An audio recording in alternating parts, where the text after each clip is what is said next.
মক্কার মুশরিকরা পয়গম্বরের সঙ্গে আপোষ করার জন্য পয়গম্বরের কাছে যায়। আল্লাহ তাআলা বলেন, হে পয়গম্বর, ওয়াদ্দু লাউ তুদহিনু ফায়ুদহিনুন, হে নবী, যদি আপনি তাদের সঙ্গে কিছুটা শিথিল হন। আল্লাহ বলেন, ওয়াদ্দু লাউ তুদহিনু ফায়ুদহিনুন, আপনি যদি শিথিল হন তাহলে তারা আপনার সঙ্গে নমনীয়তা দেখাবে, বিনয়ী হবে। পয়গম্বর কাবা ঘরে তাওয়াফরত অবস্থায় যখন পয়গম্বর ওই কানায় কাবার মধ্যে তাওয়াফ করেন, কানায় কাবার মধ্যে আল্লাহর পয়গম্বর, তখন কুরাইশদের বড় বড় নেতৃবৃন্দ গুলি ওই কাবার দিকে চলে যায়, পয়গম্বরের কাছে যায়। মক্কার ওই কুরাইশের বড় বড় নেতৃবৃন্দগণ পয়গম্বরের কাছে যায় আপোষ করার জন্য, মিলিত হওয়ার জন্য, ভালোবাসার বন্ধন সৃষ্টি করার জন্য। কেন যায়? এতে পূর্বে দেখা যায় পয়গম্বরকে কোনোভাবে তারা ঠেকাইতে পারে না, আটকাইতে পারে না। তখন তারা কিছু দাবি নিয়ে পয়গম্বরের কাছে গিয়া বলে, ইয়া মুহাম্মদ, হালুম্মা ফালনাবুদ মা নাবুদ। মক্কার কুরাইশ ওই মুশরিকরা পয়গম্বরকে গিয়ে, হে মুহাম্মদ, হালুম্মা শো ফালনাবুদ মা তাবুদ, তুমি যার ইবাদত করো আমরাও তোমার সঙ্গে তার ইবাদত করি। এ নবীর উম্মতের দল, ভালোভাবে একটু খেয়াল করো, দিলের কান দিয়া খেয়াল করো। শোনো রে ভাই, এই থেকে আপনার আমার জন্য শিক্ষা রয়েছে। আজকে আমরা অন্য ধর্ম অবলম্বী ভাইদের উৎসবের মধ্যে মুসলমান হইয়া যায়। তারা তাদের নিজেদের ধর্ম উৎসব পালন করে, আর আপনার আমি মুসলমান হইয়া তাদের উৎসবের মধ্যে যাই কিনা? যাই না? অন্যরা ধর্ম, তাদের ধর্মের উৎসব পালন করে, আর আমরা যাই কিনা? যাই না? এই থেকে আমাদের জন্য শিক্ষা। মক্কার মুশরিকরা বলেন, হে মুহাম্মদ, আসো, তুমি যার ইবাদত করো আমরাও তোমার সঙ্গে তার ইবাদত করি। যে মক্কার মুশরিকরা পয়গম্বরের কাছে দাবি নিয়ে গেল, এক নাম্বার দাবি হলো কি? আপোষ হওয়ার জন্য, মিলিত হওয়ার জন্য গিয়ে বলতেছে। এটা কখন গেলেন? যখন দেখলেন মুহাম্মদকে কোনোভাবে ঠেকাইতে পারে না, আটকাইতে পারে না, তখন তারা আপোষের জন্য, মিলিত হওয়ার জন্য মুহাম্মদকে বলে, হে মুহাম্মদ, তুমি তোমার যে রবের ইবাদত করো, আসো আমরা সবাই মিলে তোমার ওই রবের ইবাদত করি। তারপরে কি বলেন? ওয়াতা'বুদু মা না'বুদ, আর আমরা যার ইবাদত করি তুমিও আমাদের সঙ্গে তার ইবাদত করো। ওয়াতা'বুদু মা না'বুদ, আমরা যার পূজা করি তুমিও আমাদের সঙ্গে তার পূজা করো। কথা কি বুঝতে পারছেন? এক নাম্বার হলো, হে মুহাম্মদ, তুমি যার ইবাদত করবা আমরাও তার ইবাদত করব তোমার সাথে। দুই নাম্বার হলো ওয়াতা'বুদু মা না'বুদ, আমরা যার পূজা করব তুমি আমাদের সঙ্গে তার পূজা করবা। এর মানে হলো আমরা তোমার রবের ইবাদত করব, তুমি আমাদের মূর্তির পূজা করবা। এই সম্পর্কে, এই বিষয়ে তারা আপোষ করতে চায়, মিলিত হইতে চায়। তারপরে তারা কি বলেন? ফানাশতারিকু নাহনু ওয়া আনতা ফিল আমর, তুমি এবং আমরা সবাই মিলে একে অপরের উভয় কাজের মধ্যে শরীক হই। কিসের মাধ্যমে শরীক হই? সবাই মিলে সবার ইবাদত করি। বলতেছেন যে আমরা তোমার আল্লাহর ইবাদত করব, তুমি আমাদের মূর্তির পূজা করবা।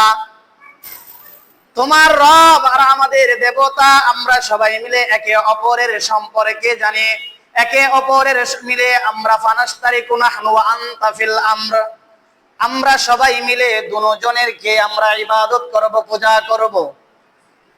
কত সুন্দর মক্কার মুশরিকদের যুক্তি কেমন দাঁড় করাইলেন। তারা বলতেছেন আমরা উভয়ই মিলে তাদের ওই উভয়ের কাজের মধ্যে শরীক হই। ফাইন কানাল্লাযী তা'বুদু খায়রাম মিম্মা না'বুদ, মক্কার মুশরিকরা পয়গম্বরের কাছে গিয়ে বলে, হে মুহাম্মদ, তুমি যার ইবাদত করো সে যদি উত্তম হয় আমরা যার ইবাদত করি তার চাইতে। এ মুসলমান ইমানদার আল্লাহর গোলাম, মক্কার মুশরিকরা কি বলে? মক্কার মুশরিকরা বলতেছে যে তুমি যার ইবাদত করো সে যদি আমরা যার পূজা করি, দেব দেবীদের পূজা করি, তাদের চাইতে যদি তোমার ইবাদত করে নেওয়ালা যদি উত্তম হয়, তাহলে আমরা কুন্না ক্বাদ আখাযনা বিহায্যানা মিন, তাহলে আমরা সবাই মিলে তোমার রবের ইবাদতে অংশগ্রহণ করব। মক্কার মুশরিকরা বলেন যে আমরা সবাই যেন ওই রবের ইবাদত করি, তুমি যার ইবাদত করবা, কিন্তু আরেকটা শর্ত হলো আমরা যার পূজা করি তুমিও তাদের পূজা করবা, আমরা একে অপরের কাজে সহযোগী হইয়া সবার পূজা করব, ইবাদত করব। কত সুন্দর যুক্তি দেয়। তুমি যার ইবাদত করো সে যদি উত্তম হয় আমাদের দেবতাদের চাইতে, তাহলে আমরা সবাই মিলে তার ইবাদতে অংশগ্রহণ করব। 2 নম্বর তাদের পরের যে কথাটা বললেন, তারা বলতেছেন ওয়া ইন কানা মা না'বুদু খায়রাম মিম্মা তা'বুদ, আর আমরা যার পূজা করি তার পূজা যদি উত্তম হয়, তুমি যার ইবাদত করে তার চাইতে যদি আমাদেরটা উত্তম হয়, তাহলে ক্বাদ আখাযতা বিহায্যাকা মিন, তাহলে তুমি আমাদের সঙ্গে অংশগ্রহণ করবে এবং আমাদের দেব দেবীদের পূজা করবা। মক্কার মুশরিকরা পয়গম্বরকে ঠেকাইতে পারে না, আপোষ করার জন্য কতগুলি দাবি নিয়ে গেল। দাবির সার মর্ম হলো তোমার রবের ইবাদত আমরা সবাই মিলে করব, আর আমাদের দেব দেবীদের পূজা তুমিও আমাদের সঙ্গে করবা। এ মুসলমান ইমানদার আল্লাহর গোলাম, এই থেকে শিক্ষা হলো কত ধর্মের কত উৎসব হয়, আর ওই উৎসবের মধ্যে আপনার আমার মতো মুসলমান যদি না যায় তাহলে যেন মনে হয় তাদের উৎসবই হয় না। এমনটা হয় না? অন্য ধর্মের উৎসব কিছুদিন আগে কি গেল না, পূজা গেল না হিন্দুদের, অথচ পূজা যে গেছে শেষের দিকে আমি শুনেছি যে হিন্দুদের পূজা শুরু হয়েছে। কবে শুরু হয়েছে এটাও আমি জানি না, কবে শুরু হয়েছে এটাও আমি জানি না, অথচ আপনার আমার মতো এক শ্রেণীর মুসলমান এটার মধ্যে গেছে। এই দেখেন এখানে কি বলছে, মক্কার মুশরিকরা দেখলেন যে মুহাম্মদকে কোনোভাবে আটকানো যায় না। গত জুমায় আমরা আলোচনা করেছিলাম না, রসুলকে প্রশ্ন করেছিল তারা আটকানোর জন্য, কিন্তু আটকাতে পারে নাই। কিন্তু এখন তারা কি করছে, যেহেতু আটকাতে পারে না তখন তারা অন্য পথ বেছে নিয়েছে। কি? যে তুমি যার ইবাদত করো আমরা সবাই মিলে তার ইবাদত করব, আর আমরা যার পূজা করি তুমি এবং তোমার সঙ্গীগণ সবাই মিলে আমরা দেব দেবীদের পূজা করবা। আপোষ করতেছে, আমরা সবাই মিলে শরীক হই। তারপরে কি যুক্তি, তুমি যার ইবাদত করো সে যদি আমাদের দেব দেবীর চাইতে ভালো হয়, উত্তম হয়, তাহলে আমরা সবাই মিলে তোমার রবের ইবাদত করব। আর যদি আমরা যাদের পূজা করি তারা যদি তোমার ইবাদতের চাইতে, তোমার রবের চাইতে উত্তম হয়, তাহলে তুমি আমাদের সাথে সবাই মিলে আমরা ইবাদত করাম। এই হচ্ছে তাদের কথোপকথন। মানে মক্কার মুশরিকরা বলতেছেন, এটাকে কি বলা হয়েছে যে সবাই মিলে আমরা হালাল হারাম সবকে একত্রিত করে ফেললাম। উত্তর আসে এবার, এটা তো মক্কার মুশরিকদের পক্ষ থেকে প্রস্তাব। দিলেন আপোষ করার জন্য। এখন মুহাম্মদ কি বলবেন? এ মুসলমান ইমানদার আল্লাহর গোলাম, এই থেকে কি শিখলেন? ধর্ম যার যার, উৎসব সবার। কত সুন্দর একটা কথা বানায় নিল। এটাই যদি সত্য হয়, ধর্ম যার যার, উৎসব সবার, তাহলে তোমার কুরবানির গোশত কেন তোমার হিন্দু ভাইয়েরা খায় না? তোমার ঈদের মাঠে কেন তারা আসে না? তোমার ধর্মের উৎসবের মধ্যে, তোমার ধর্মের আয়োজনের মধ্যে কেন তারা আসে না? যদি এই কথাটা সত্য হয়, ধর্ম যার যার, উৎসব সবার, তাহলে তো তোমার ধর্মীয় অনুষ্ঠানে তাদের আসার কথা, কিন্তু তারা কেন আসে না? এর মানে মুখে আছে, অন্তরে নাই। মুখে হলো ধর্ম যার যার, উৎসব সবার, আর অন্তরে হলো কি? অন্তরে হলো যে তাদের ধর্মের মধ্যে আমাদের যাওয়া লাগবে, আমাদের ধর্মে তারা আসুক বা না আসুক। এমন দুর্বল ইমানদার আল্লাহর গোলাম, কেমন করে তোমার ওই ইমান নিয়ে আল্লাহর সামনে দাঁড়াইবা?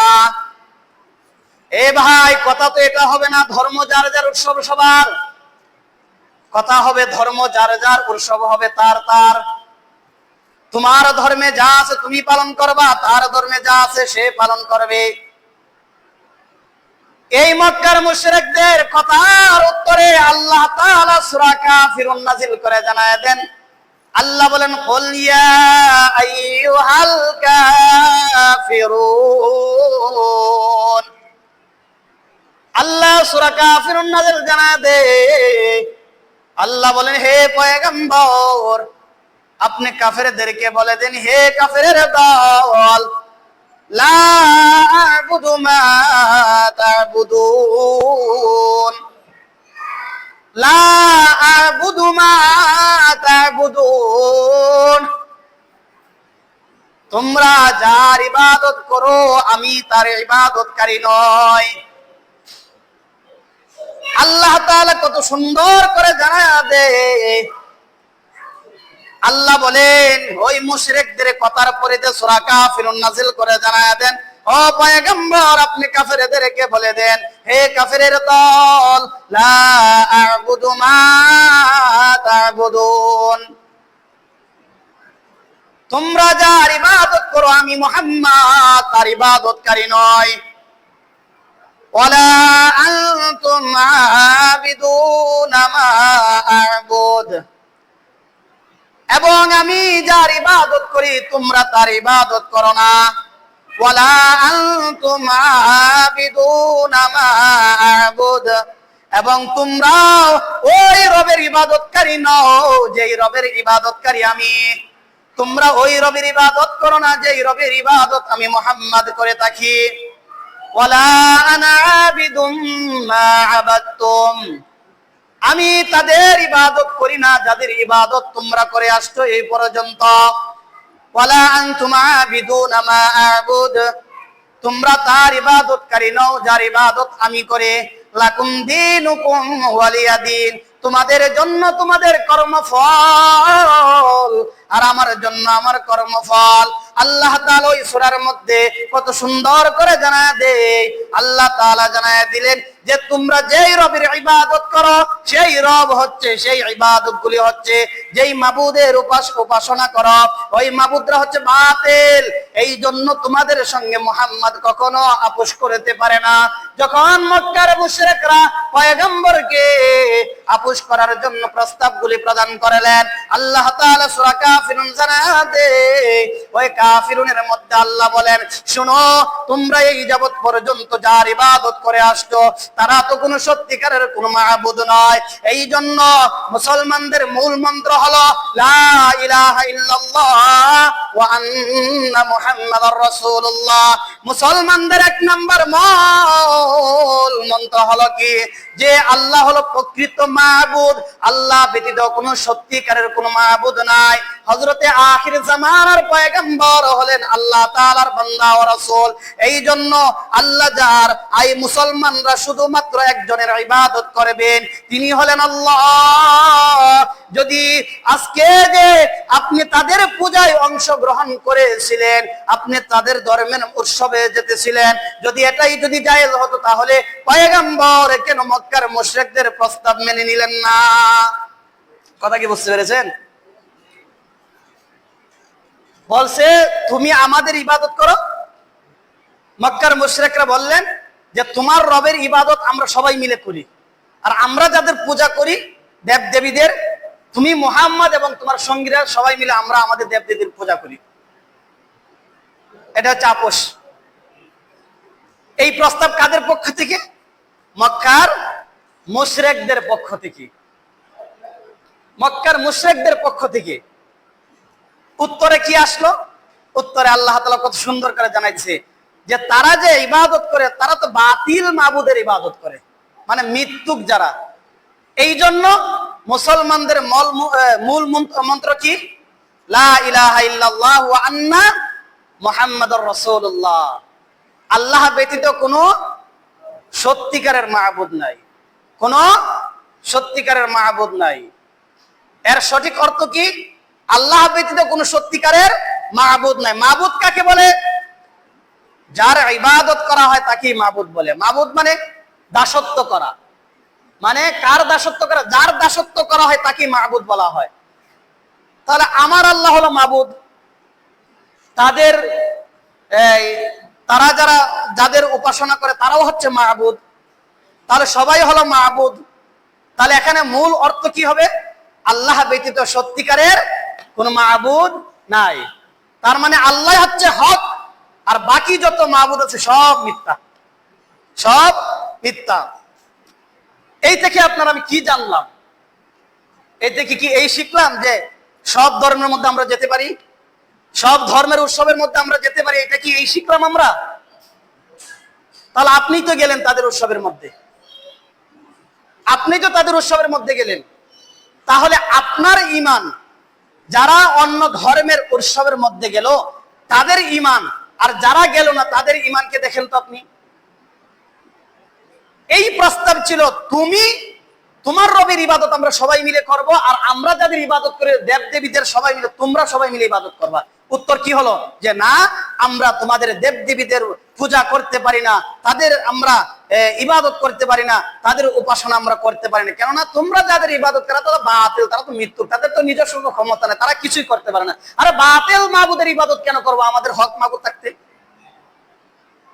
এই জন্য প্রকৃত সত্যিকারের মুসলিম যারা, ইমানদার যারা, তারা কখনো একাধিক মাবুদের ইবাদত করতে পারে না, একাধিক মাবুদের ইবাদত করতে পারে না। তারপরে দেখেন, তারপরে তারা কত সুন্দর করে এই কথা গেল কি, মানে আপোষ হওয়ার জন্য আসছিল, সবার ইবাদত করার জন্য। পরের আলোচনায় কি মক্কার মুশরিকরা পয়গম্বরকে তারা নবী হিসাবে মানতে চায় না। কেন? আরে সে তো আমাদের মতো একজন মানুষ, তাহলে তাকে আল্লাহ কেন নবী বানাবে? এটা মানতে রাজি নয়। মক্কার মুশরিকরা পয়গম্বরকে নবী হিসাবে তারা মানতে চায় না। কেন মানতে চায় না? তার কারণ হলো মুহাম্মদ হলো আমাদের মতো একজন মানুষ। তারা পয়গম্বরকে বলেন, হে মুহাম্মদ। পয়গম্বরের কাছে তারা তিনটা দাবি করে বসলো, যদি তুমি সত্যি নবী হয়ে থাকো তাহলে ধন ভান্ডার আমাদেরকে দাও। 2 নাম্বার হলো, হে মুহাম্মদ তুমি আমাদের ভবিষ্যৎবাণী করে দাও, ভবিষ্যতে আমাদের ভালো মন্দ কি হবে, যাতে করে আমরা আগেই থেকে সতর্ক হতে পারি, সাবধান হতে পারি। হে মুহাম্মদ তুমি কেমন করে নবী হইবা? তুমি আমাদের কেমন একজন ফেরেশতাকে নবী হিসাবে এনে দাও, যাকে আমরা মেনে চলবো, যাকে আমরা নবী হিসাবে মেনে নেব। কয়টা প্রস্তাব? 1 নাম্বার হলো মক্কার মুশরিকরা ধন ভান্ডার চায়। 2 নাম্বার হলো ভবিষ্যতের ভালো মন্দ জানায়া দাও, যাতে আমরা সতর্ক হইতে পারি। 3 নাম্বার হলো একজন ফেরেশতাকে নবী হিসাবে এনে দাও, যাকে আমরা মেনে নিতে পারি। কারণ তুমি একজন মানুষ, তুমি কি করে নবী হও? আল্লাহ তাআলা সূরা আনআমের মধ্যে জানায় দেন, আল্লাহ তাআলা সূরা আনআমের 50 নম্বর আয়াতে কারিমার মধ্যে কত সুন্দর করে জানায় দিলেন, বললেন কুল লা আকুলু লাকুম ইনদি খাযাইনুল্লাহ ওয়ালা আ'লামুল গায়বা ওয়ালা আকুলু লাকুম ইন্নী মালাক ইন আত্তাবিউ ইল্লা মা ইউহা ইলাই কুল হাল ইয়াস্তাউল আ'মা ওয়াল বাসীর আফালা তাতাফাক্কারুন। আল্লাহ জানায় দে হে পয়গম্বর, আপনি তাদেরকে জানায় দেন কি কুল লা আকুলু লাকুম ইনদি খাযাইনুল্লাহ, আমি মুহাম্মদ তো এই কথা বলি না যে আল্লাহর ধন ভান্ডারের অধিকারী আমি, আল্লাহর ধন ভান্ডার আমার কাছে রয়েছে, আমি তো এই কথা বলি না। ওয়ালা আ'লামুল গায়বা, আমি তো অদৃশ্যের খবর জানি না, গায়বের খবর জানি না, আমি গায়বের খবর জানি না। 3 নম্বর হলো যে ওয়ালা আকুলু লাকুম ইন্নী মালাক, আমি মুহাম্মদ এই কথা বলি না যে আমি হলাম একজন ফেরেশতা, আমি মুহাম্মদ এই কথা বলি না আমি হলাম একজন ফেরেশতা। ইন আত্তাবিউ ইল্লা মা ইউহা ইলাই, আমি তো সেটারই অনুসরণ করি যা আমার কাছে ওহী করা হয়। আল্লাহ বলেন হে নবী আপনি বলুন কুল হাল ইয়াস্তাউল আমা ওয়াল বাসীর, আমি দেখি আপনি দেখেন না, আপনার আমি সমান? হ্যাঁ, আল্লাহ বলতেছেন তারা কি সমান? সমান নয়। আফালা তাতাফাক্কারুন, তারা এই নিয়ে কি চিন্তা করে না? এটা তো চিন্তার বিষয়। তারা বলে তুমি যদি সত্যিকারের নবী হও তাহলে ধন ভান্ডার আমাদেরকে দাও। 2 নম্বর কি, গায়বের খবর ভবিষ্যৎবাণী করো, আমাদের ভালো মন্দ জানায় দাও, তাহলে আমরা সতর্ক হতে পারবো। 3 নম্বর, আর তুমি একজন মানুষ, তুমি কিসের নবী হইবা? একজন ফেরেশতাকে নবী হিসাবে এনে দাও, আমরা তাকে মানবো। তখন আল্লাহ তাআলা আয়াত নাযিল করে জানাই দিলেন হে নবী আপনি তাদেরকে বলুন কি যে আমি তো এই কথা বলি না যে আল্লাহর ধন ভান্ডার আমার কাছে আছে, আমি এই কথা বলি না আমি গায়বের খবর জানি, আমি এই কথা বলি না আমি একজন ফেরেশতা, আর আমি তো তারই অনুসরণ করি যা আমার কাছে ওহী করা হয়, আল্লাহর পক্ষ থেকে যা আমার কাছে আসে আমি তার অনুসরণ করি। মক্কার মুশরিকরা বলেন এ কেমন নবী,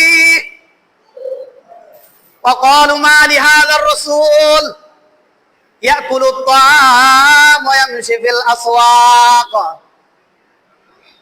তারা বলেন কি এ কেমন রাসূল, যে রাসূল হলেন আমাদের মতো একজন মানুষ।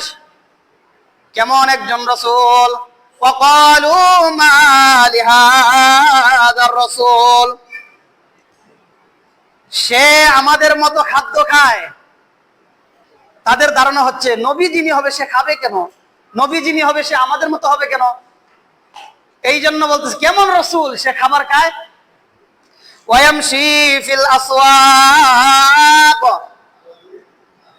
কেমন রাসূল সে খাবার খায়, কেমন রাসূল সে হাটে বাজারে ঘোরাফেরা করে। ফেরেশতা এই মক্কার মুশরিকরা বলেন আরে সে যদি নবী হতো তাহলে খাবার খায় কেন, আমাদের মতো হাট বাজার করে কেন, হাট বাজারে যায় কেন, হাট বাজারে যাবে কেন? তার প্রয়োজন ছিল কি লাউলা উনজিলা ইলাইহি মালাকুন ফায়াকুনু মা'হু নাযীরা, তার সাথে সর্বদা এমন একজন ফেরেশতাকে নিযুক্ত করার প্রয়োজন ছিল যে সর্বদা তাকে সতর্ককারী হিসেবে থাকবে। মক্কার মুশরিকদের কথা তারা রাসূলকে মেনে নিতে পারত না। তাদের ধারণা হচ্ছিল রাসূল কেন মানুষ হবে, রাসূল কেন মানুষ হবে, সে একজন ফেরেশতা হতে পারে, সে কেন খাবে বাজারে যাবে। তার কথা হচ্ছে যে আল্লাহ তাআলা যেন একজন ফেরেশতাকে নবী হিসাবে বানায়া পাঠায়। তখন আল্লাহ তাআলা সূরা আনআমের মধ্যে জানাই দিলেন ওয়ালাউ জাআলনাহু মালাকাল লাজাআলনাহু রাজুলান ওয়ালা লাবাসনা আলাইহিম মা ইয়ালবিসুন, হে নবী তারা চায় ফেরেশতা যেন আমি নবী বানায়া দেই, যদি আমি কোন ফেরেশতাকে রাসূল হিসাবে পাঠাইতাম তাহলে জেনে রাখো আমি যদি কোন ফেরেশতাকে রাসূল হিসাবে পাঠাইতাম ওয়ালাউ জাআলনাহু মালাকাল লাজাআলনাহু রাজুলান ওয়ালা লাবাসনা মা ইয়ালবিসুন ওয়ালা লাবাসনা আলাইহিম মা ইয়ালবিসুন, আমি যদি কোনো ফেরেশতাকে রাসূল বানাইয়া পাঠাইতাম, তাহলে ওই ফেরেশতাকে মানুষের আকার দিয়ে পাঠাইতাম, মানুষের আকৃতি দিয়ে পাঠাইতাম, এমন এমন পোশাক পরাইতাম যে মক্কার মুশরিকরা যেই পোশাক পরিধান করে আমি তাকেও ওই পোশাকেই পরাইতাম। এই কথা সূরা আনামের এই আয়াত হচ্ছে তাদের এই কথার উত্তর। তারা বলতেছে রাসূল কেন মানুষ হবে, ফেরেশতা হওয়ার কথা ছিল। তখন আল্লাহ বললেন, মানে তারা সবসময় চায় যে যদি নবী হতেন, যদি আল্লাহর ইচ্ছা থাকতো, আল্লাহ যদি ইচ্ছাই করতেন একজন নবী বানাইবেন, তাহলে মানুষ কেন বানাইবেন, তাহলে তিনি ফেরেশতাকে বানান। আল্লাহ এই কথার উত্তরে বললেন, যদি আমি কোন ফেরেশতাকেও যদি নবী বানাইতাম, তাহলে তাকে মানুষের আকার দিয়েই বানাইতাম, আকার আকৃতি দিয়ে, এমন কি তাকে ওই পোশাক পরাইতাম তারা যেই পোশাক পরে। তারা কারা? ওই যে মক্কার মুশরিকরা চায় ফেরেশতা হতে। মক্কার মুশরিকরা কি সব সময় তারা রাসূলকে নবী হিসাবে মেনে নিতে পারতো না।